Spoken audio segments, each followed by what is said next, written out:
Se você está querendo hospedar o seu site ou seu SaaS numa VPS, ou hospedar um N8N ou OpenClaw, eu estou recomendando a HostGator, que é a patrocinadora aqui do canal. Vamos falar sobre TDD e SDD na era da IA. Que chato ter que falar isso todo vídeo. Qual que é a ideia aqui? Ambas são metodologias, digamos assim, são técnicas que você pode usar para desenvolver suas aplicações. E a ideia aqui é a gente usar isso daqui para melhorar a qualidade da nossa aplicação, né? É um negócio que, surpreendentemente, tem um viés bem comportamental humano aqui, e acho que mais surpreendentemente ainda, esse viés comportamental humano funciona também com a IA, aparentemente. Vamos explicar aqui, né? Qual que é a ideia de TDD? Se você vive embaixo de uma pedra e nunca ouviu falar, TDD é Test Driven Development, desenvolvimento orientado a testes. Tem 3 etapas no TDD, que é o seguinte: você vai pensar, conceber na sua cabeça, tipo assim, eu quero uma função que, sei lá, some 2 números. Eu quero ter a função add aqui, né? Só dando um exemplo. A primeira coisa que eu vou fazer é escrever um teste que falhe. A segunda coisa que eu vou fazer é escrever o mínimo de código pro teste passar. E a terceira coisa que eu vou fazer, refactor, refatorar, melhorar o código mantendo os testes passando, né? Essa é a metodologia do TDD. Então, como que eu faria o seguinte teste, né? Eu tô tentando criar uma função add, uma função que adiciona 2 números aqui, né? Função add. Pô, essa função vai ficar meio tosca, né? Vamos tentar uma função melhor, uma função que concatena strings. Concat string, né? E aí, isso daqui recebe S1 e recebe S2. Legal, legal. Primeira coisa que eu escrevo aqui dentro dessa função é nada, né? Porque a primeira coisa que eu tenho que escrever é um teste. Então vamos escrever um teste que faz essa função falhar. Para essa função falhar, né? Eu estaria ali no meu ambiente de teste, no meu arquivo de teste, eu escreveria algo tipo concat string passando hello espaço word. Então precisa receber os dois de volta, né? O x e o y precisa receber de volta. Receber uma tupla de volta aqui. Não, claro que não. Perdão, precisa receber um valor só de volta, né? O valor da string concatenada. E aqui se escreve embaixo, assert x igual hello world. Ok, escrevi um teste que funciona. Perdão, escrevi um teste que falha, porque a minha concat_string não faz isso no momento. Agora vamos escrever o mínimo de código possível para o teste passar. Para fazer isso, a gente faria aqui, ó, S1 mais S2, né? Isso aqui vai funcionar em Python e fechou. Fizemos o nosso teste passar. O que é importante a gente falar sobre TDD? É que isso daqui não é tudo, né? Isso daqui, nota, a gente testou o Happy Path, mas eu tenho que me perguntar também qual que é o comportamento quando eu passo, por exemplo, uma string, um número inteiro, né? O que eu quero que tenha de comportamento? Eu quero que dê algum erro? Se eu quero que dê algum erro, eu escrevo um teste para isso e eu valido que o meu teste errou, né? Que a função retornou um erro. Qual que é o comportamento quando eu passo, sei lá, parâmetros diferentes aqui, né? Nesse caso, não consigo ter muita criatividade para pensar em muitos edge cases, né? Muitos casos excepcionais, mas a ideia em TDD é você cobrir todos os possíveis casos excepcionais aqui, né? E ir escrevendo código e refatorando, né? Escrevendo teste, escrevendo código, refatorando, escreve teste, escreve código, refatorando. A ideia do TDD é que você primeiro escreve testes, basicamente isso. SDD, ela pode ser, ainda é Driven Development, né, mas aqui pode ser Spec ou Schema, uma dessas duas coisas. É um conceito parecido, mas SDD tem muita coisa aqui pra gente desempacotar. Geralmente, SDD, você vai escrever sobre uma boundary, sobre um limite de um serviço. A gente pode imaginar esse limite como, por exemplo, sendo uma REST API, né? Uma API REST, que vai ser... Deixa eu vir aqui, SDD. REST API vai ser a, digamos assim, a boundary, a membrana entre o seu front-end, né, front-end, e o seu back-end. Então, uma das formas de se fazer uma Spec-Driven Development é, antes desses dois carinhas aqui começarem a escrever código, a gente escreve uma documentação da API. Então, você pode começar escrevendo API Docs, né, e se você já trabalhou numa empresa, você talvez já tenha feito isso meio sem querer. Eu, com certeza, já fiz. Eu não sabia que o nome era Spec-Driven Development, mas meio que era. Tipo, no início da sprint, eu concordava com o front-end que, ó, eu preciso desses parâmetros, eu vou te devolver esse payload aqui, né? E o front-end falava, ok, beleza, fechou. Combinamos nessa spec aqui, né, nesse contrato, e agora cada um desenvolve as suas coisas. Mas aqui complica um pouco, porque eu dei o exemplo da API, que é um dos exemplos, não é o único exemplo. A gente pode ter esse exemplo também em banco de dados. A gente pode ter esse exemplo também em eventos e mensagens. A gente, cara, eu consigo argumentar que se você modularizar o seu código, você consegue ter isso daqui, tipo, quase como uma interface mesmo, né? Interface do código. Então, quando a gente começa a generalizar demais mais o conceito de SDD, ele começa a abranger muita coisa. Mas vamos tentar fechar ele um pouquinho aqui, tá? Como que, quando eu falo, olha, aqui nessa empresa nós fazemos SDD, nós fazemos Spec Driven Development. O que é esperado? O que eu vou encontrar nessa empresa provavelmente? Eu vou encontrar que no início de fazer um sistema, uma task, um pedaço de task, a gente vai ter uma OpenAPI Spec.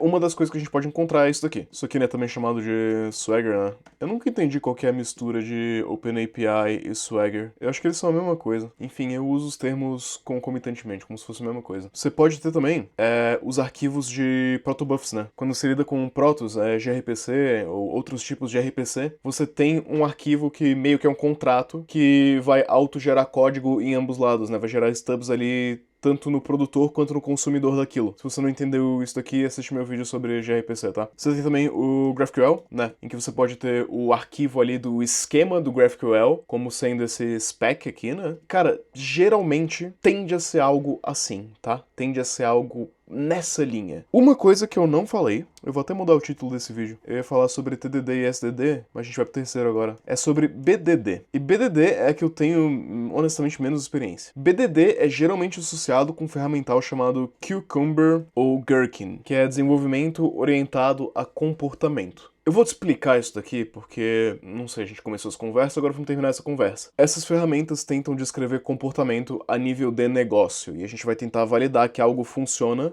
que algo segue a regra a nível de negócio, baseado numa descrição de comportamento. Então você vai ter uma descrição tipo assim, Feature, User Registration, aí o cenário, vou fazer uma tradução simultânea aqui, né? Registro feito com sucesso, dado que eu tô na página de registro, quando eu envio um nome e um e-mail válidos, então a minha conta deve ser criada corretamente. Você tem essas três keywordzinhas aqui, ó, given, when e then. Isso aqui é uma tentativa de juntar a nossa regra de negócio, e claro, aí você vai escrever uns testes em cima disso. Eu não vou entrar em detalhes, porque eu não tenho prática com isso. Se você quiser um vídeo sobre BDD, comenta aí, eu me comprometo a estudar e trazer esse vídeo, mas não tenho prática nisso, então tô só levantando que existe porque eu lembrei que existe agora. Enfim, a ideia por trás de BDD e das poucas empresas que eu vi utilizando BDD é tentar fazer uma ponte para fechar ali, linkar a regra de negócios com o código e tentar ter tipo um mecanismo para forçar que o código esteja aderente à regra de negócio. É basicamente isso. Agora, por que esses conceitos são legais de você entender? Primeiro que, cara, eu acho que quase todos os livros que você pega para abrir e ler sobre engenharia de software, você vai ler que